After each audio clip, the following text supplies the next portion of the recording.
Hello बच्चों, आज हम पढ़ते हैं अनुवांशिकता, हेरिडिटी एंड वेरिएशन। एक यूनिट है हेरिडिटी एंड वेरिएशन, यानी अनुवांशिकता और विभिन्नताएं, यानी जीवों में कौन कौन सी चीजें हैं जो एक पीढ़ी से दूसरी पीढ़ी में स्थानांतरित होती हैं और जीवों में अंतर क्या क्या है, एक जीव से दूसरे जीव में अंतर क्या है, लक्षण विशेष क्या है, वही चीजें हमें पढ़नी है इस यूनिट में, हेरिडिटी एंड वेरिएशन में। तो इसमें सबसे पहली जो चीज होती है वो यही होती है कि हेरिडिटी क्या है, जो हमारी हेरिडिटी है या अनुवांशिकता जिसको हम कहते हैं वो क्या है। तो किसी अनुवांशिक विशेषक यानी हेरिडिटी ट्रैक्ट्स जो होते हैं का विशेषकों का एक पीढ़ी से दूसरी पीढ़ी में जाना ही क्या कहलाता है, अनुवांशिकता कहलाता है। और जब हम उसके समानताओं और विभिन्नताओं का अध्ययन करते हैं तो यही चीज हमारा क्या कहलाएगा, अनुवांशिकी कहलाएगा। यानी टर्म हमारा हो जाएगा क्या, जेनेटिक्स। यानी जो आप कह सकते हैं कि अनुवांशिकी विज्ञान जीव विज्ञान की वह शाखा है जिसके अंतर्गत हम क्या करते हैं, जीवों में अनुवांशिकता, समानताओं एवं विभिन्नताओं का अध्ययन करते हैं। अब फिर जो होता है कि जो जेनेटिक्स टर्म था ये किसने दिया था, जेनेटिक टर्म्स का जो प्रयोग किया गया था वो बेटसन के द्वारा किया गया था 1905 में। अगर हम बात करें जेनेटिक्स की, जेनेटिक्स कितने ब्रांच में डिवाइड है, तो जेनेटिक्स जो होता है वो मेनली 3 ब्रांच में डिवाइड है।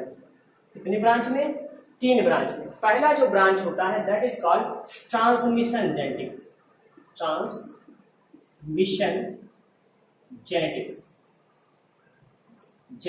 यानी एक ऐसी अनुवांशिकी जो क्या हो, स्थानांतरित हो। चूंकि स्थानांतरण की जो प्रक्रिया थी अनुवांशिकी लक्षणों की, ये दिया था किसने, मेंडल ने दिया था। इसलिए ये जो अनुवांशिक प्रक्रिया है इसको हम क्या कहते हैं, क्लासिकल जेनेटिक्स, या इसी को हम नाम देते हैं मेंडल के नाम पर मेंडेलियन जेनेटिक्स।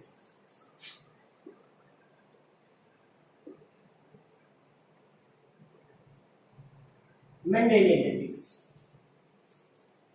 ट्रांसमिशन यानी स्थानांतरण, यानी जब अनुवांशिकी ऐसी हो जो एक पीढ़ी से दूसरी पीढ़ी में जाती है तो स्थानांतरण की जो अनुवांशिकी है वही चीज हमारी क्या कहलाई, क्लासिकल अनुवांशिकी, यानी जिसका हम कॉमनली सबसे ज्यादा यूज करते हैं, या मेंडेलियन जेनेटिक्स जिसे मेंडल ने प्रपोज किया था।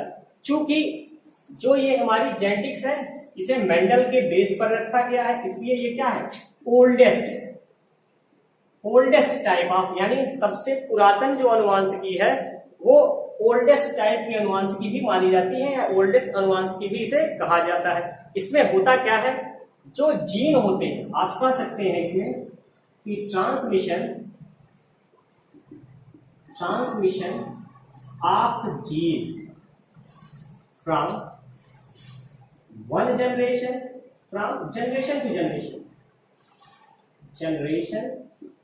टू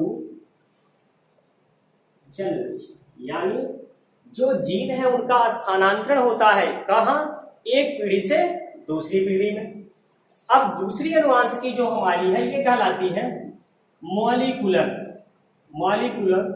जेनेटिक्स, यानी आप कह सकते हैं आणविक अनुवांशिकी। अब आणविक अनुवांशिकी क्या होता है, जब हम आणविक शब्द आ गया यानी जो अनुवांशिकी है उसकी इकाइयों का अध्ययन करते हैं, यानी जैसे स्ट्रक्चर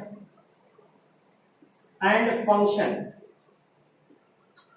ऑफ जीन, यानी जब हम जीन की संरचना और उसके कार्यों का अध्ययन करते हैं, या आप कह सकते हैं जीन के भी यूनिट, तो जीन का यूनिट हो गया डीएनए।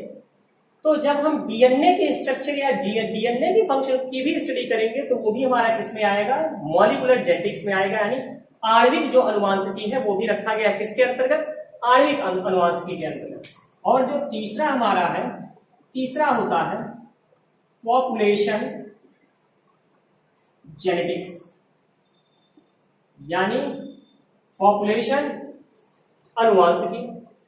अब इसमें हम किसका अध्ययन करेंगे, तो पॉपुलेशन शब्द कहा गया यानी लोग।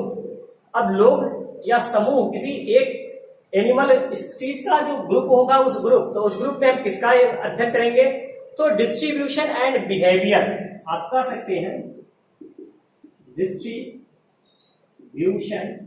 एंड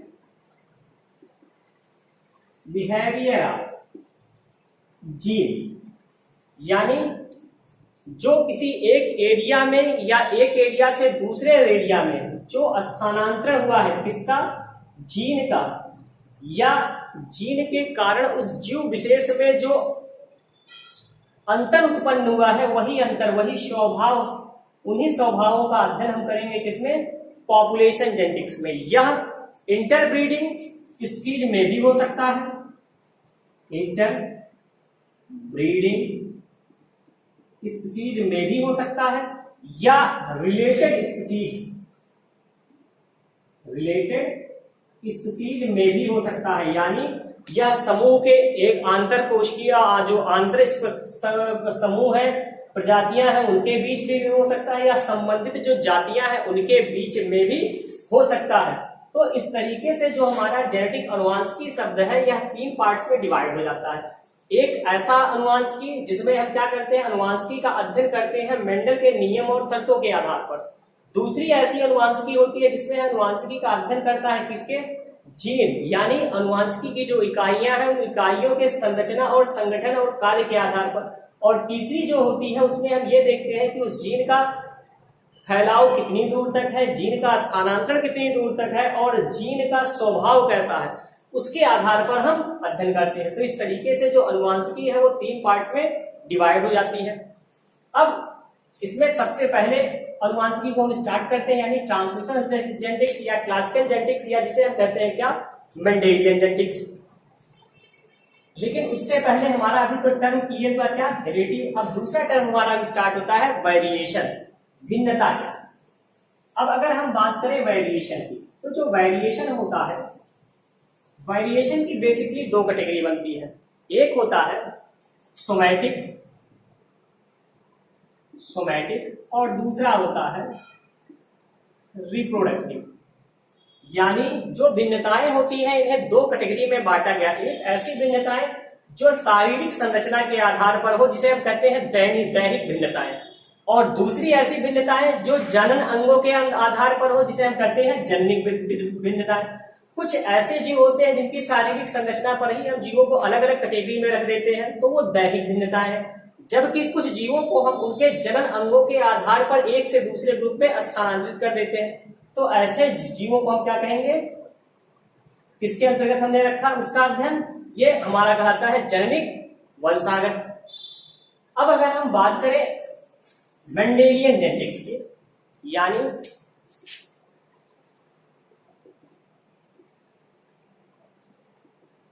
मेंडेलियन जेनेटिक्स यानी मेंडेलियन अनुवांशिकी, तो सबसे पहली चीज होता है वो मेंडल। मेंडल कौन है, तो मेंडल का पूरा नाम है G.J.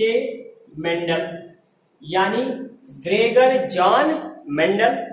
जो ग्रेगर जॉन मेंडल थे ये ऑस्ट्रिया के ब्रून सिटी में पैदा हुए थे, कब, 1822 में। जबकि इनकी जो डेथ हुई थी वो 1884 में हुई थी। और जो हमारे मेंडेलियन साहब थे इन्होंने डिस्कवर किया था क्या, जेनेटिक्स, लॉ ऑफ मेंडल, जिसे हम कहते हैं लॉ ऑफ मेंडल। इनका जो मेंडल रिसर्च है जेनेटिक्स पर, वो रिसर्च क्या कहलाता है, लॉ ऑफ मेंडल। और इसी के लिए इन्हें उपाधि दी गई थी फादर ऑफ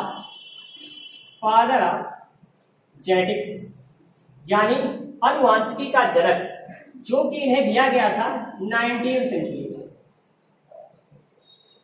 अब फिर होता है कि इन्हें 19वीं सेंचुरी में ये उपाधि क्यों दी गई, रीजन ये था कि ये अपने लाइफ में एक मॉन्क के रूप में थे, मॉन्क यानी पादरी के रूप में काम करते थे। और उस कंडीशंस में इन्होंने जो रिसर्च किया वह रिसर्च अप्रूवल के लिए जब इन्होंने भेजा तो एक्सेप्ट नहीं हुआ। बाद में जब इनके नियम की रीडिस्कवरी हुई कार्ल कोरेंस और उनके साथियों के द्वारा, तब इन्हें फादर ऑफ जेनेटिक्स की उपाधि दी गई। अब क्वेश्चन होता है कि मेंडल्स के लिए ऐसा कौन सा रीजन था जिसके लिए ये सक्सेस हो गए, यानी रीजन्स फॉर मेंडेलियन या मेंडल्स सक्सेस, कि आखिर वो कौन से कारण थे जिसके कारण मेंडल्स को जेनेटिक्स में सफलता हासिल हुई।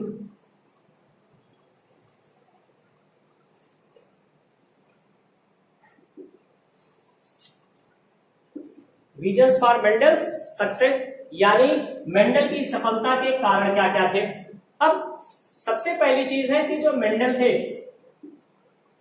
इनकी सफलता के लिए सबसे पहला जो कारण था वो था प्लांट सिलेक्शन। इन्होंने जो प्लांट सिलेक्शन किया था वो था पाइशन सटेको, यानी मटर, और मटर में भी कौन सी, गार्डन पी। मटर की 5 वैरायटियां हैं, उसमें भी उन्होंने जो सेलेक्ट किया था वो गार्डन पी सेलेक्ट किया था, जिसके कारण इसका कल्टीवेशन में छोटे से एरिया में भी कर सकते थे। दूसरी चीज थी कंट्रास्टिंग कैरेक्टर।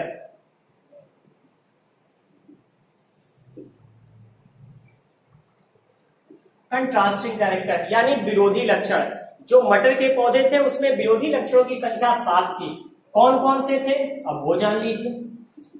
पहली चीज थी जो सीड था, उस सीड का कलर कैसा है, सीड कलर।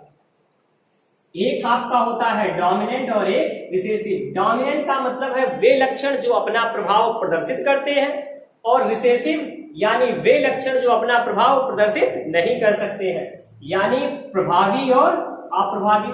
तो जो हमारा सीड कलर था यानी जो बीज का रंग था, इसमें जो प्रभावी था वो था येलो, और जो अप्रभावी था वो था ग्रीन। यानी हरे रंग का जो सीड कलर होता है वह बहुत कम दिखाई देता है, जबकि येलो रंग के सीड ज्यादा दिखाई पड़ते हैं। यानी येलो कलर क्या है, सीड में प्रभावी है। बीजों का रंग जो है वो पीला प्रभावी है और हरा अप्रभावी है। जबकि अगर हम बीजों के शेप की बात करें, यानी सीड शेप, तो इस कंडीशंस में जो हमारे बीज थे शेप 2 पेयर करते हैं। एक तो था राउंडेड, राउंड, और दूसरा था ब्रेकेड, यानी गोल और छुर्रीदार। इसमें जो हमारा गोल कलर का बीज था वो क्या था, डोमिनेंट था, प्रभावी लक्षण था। जबकि जो हमारा झुर्रीदार था वो क्या है, रिसेसिव कैरेक्टर है, यानी अप्रभावी लक्षण है। अगर हम बात करें फ्लावर कलर की, फ्लावर कलर की, तो फ्लावर कलर की कंडीशंस में जो हमारा पिंक है, पिंक फ्लावर जो होता है ये हमारा डोमिनेंट होता है, जबकि व्हाइट कलर का जो फ्लावर होता है ये हमारा क्या होता है, रिसेसिव होता है। अगर हम इसके बाद अगले नंबर पर जाएं, जिसमें हम क्या करें, पॉड कलर को चूज करें। कौन सा कलर, पॉड। पॉड मीन्स फली, पॉड कलर फली का, फली का रंग। तो फली के रंग में आपको पता है कि मटर में सबसे ज्यादा फली कौन सी दिखाई पड़ती है, हरी वाली, यानी ग्रीन कलर क्या है, डोमिनेंट है। इसके अपोजिट जो हमारा क्या है, येलो कलर है, ये क्या है, रिसेसिव है। अब अगर हम बात करें फ्लावर के पोजीशन की, फ्लावर पोजीशन यानी पुष्प के साथ तने स्टेम से जुड़ने की, यानी वह पुष्प जो है, फ्लावर जो है वह किस एंगल से जुड़ा हुआ है। तो इसके बीच पर 2 होते हैं, एक होता है एक्सियल और दूसरा होता है टर्मिनल। ठीक, यानी साइड से अथवा ऊपर से लगे हुए। इसके बाद होता है plant height, plant height. Plant height में जो है ये हमारा टाल जो होता है ये होता है लंबे यानी डोमिनेंट, और इसके अपोजिट जो होता है ये होता है हमारा डॉट। जबकि जो 7वां कैरेक्टर है वो हमारा होता है पॉड शेप, पॉड शेप। और पॉड शेप पे क्या है, जो राउंड है ये हमारा डोमिनेंट होता है, और ब्रेकेड जो होता है वो क्या होता है, रिसेसिव होता है। यानी जो फली का आकार है, फली के आकार में गोल आकार की जो फली होती है वो प्रभावी होती है। इसके विपरीत में जो फली है झुर्रीदार है, अंदर की तरफ छोटे छोटे गड्ढे बने होते हैं, वो क्या है, अप्रभावी है। तो ये 7 ऐसे विरोधी लक्षण थे जिसके लिए इन्होंने क्या किया था, मटर के पौधे का चयन किया था, और ये इनकी सफलता के भी कारण थे, क्योंकि विरोधी लक्षणों की संख्या क्या थी, जोड़े में थी। जितने भी विरोधी लक्षण थे सब क्या थे, जोड़े थे। एक डोमिनेंट था और एक रिसेसिव था, यानी सारे लक्षणों में एक लक्षण प्रभावी थे और एक अप्रभावी थे, जिसके कारण लक्षणों का चयन करना बहुत ही आसान था। इसके बाद अगली चीज होती है सेल्फ पॉलिनेशन या क्रॉस फर्टिलाइजेशन। मटर के जो पौधे थे इनमें स्व निषेचन अथवा जो कृत्रिम निषेचन प्रक्रिया है, ये दोनों आसानी से कराई जा सकती थी और दोनों को रोका भी जा सकता था। यानी इमैस्कुलेशन जो था, इमैस्कुलेशन प्रोसेस, ये बहुत सिंपल था। इमैस्कुलेशन वह प्रक्रिया होती है जिसमें हम क्या करते हैं, फूलों से उनके एंथर को काटकर बाहर निकाल लेते हैं, जिसके कारण क्या होता है, उस फूल में सेल्फ पॉलिनेशन, स्वपरागण की प्रक्रिया नहीं होने पाती है। या अगर हम उसमें से केवल एक एंथर को छोड़कर बाकी एंथर को निकाल लेते हैं तो उस कंडीशंस में वह डिफरेंट टाइप का पॉलिनेशन होगा। तो इस प्रकार से इमैस्कुलेशन वह प्रक्रिया है जिसमें हम क्या करते हैं, पॉलन को रिमूव कर देते हैं उस डिफरेंट फ्लावर से, जिसके कारण उस फ्लावर में सेल्फ पॉलिनेशन होने की संभावना शून्य हो जाती है। तो ये कुछ ऐसे चीजें थी जो क्या थी, मेंडल की सफलता के कारण थी, यानी मेंडल की सफलता के लिए जिम्मेदार थी। अगर ये चीजें ना होती और ये पौधे का चयन ना किया होता मेंडल ने, शायद सफलता नहीं मिलती। इसके बाद एक चीज और है कि मेंडल जो मटर का पौधा है उसकी life cycle of P plant, जो मटर के पौधे की लाइफ साइकिल होती है वह बहुत छोटी होती है, जिसके कारण भी हम उसकी कई पीढ़ियों का अध्ययन एक साथ कम समय में कर सकते हैं। तो ये मेंडल की सफलता के कारण हो गए। अब अगली चीजें होती है कि मेंडल ने नियम जो दिए थे, कितने नियम दिए थे और मेंडल ने कितने क्रास दिए थे। तो मेंडल ने 3 नियम और 3 क्रास दिए थे। ये हम आपको अपने नेक्स्ट वीडियो में बताएंगे। Okay, thank you.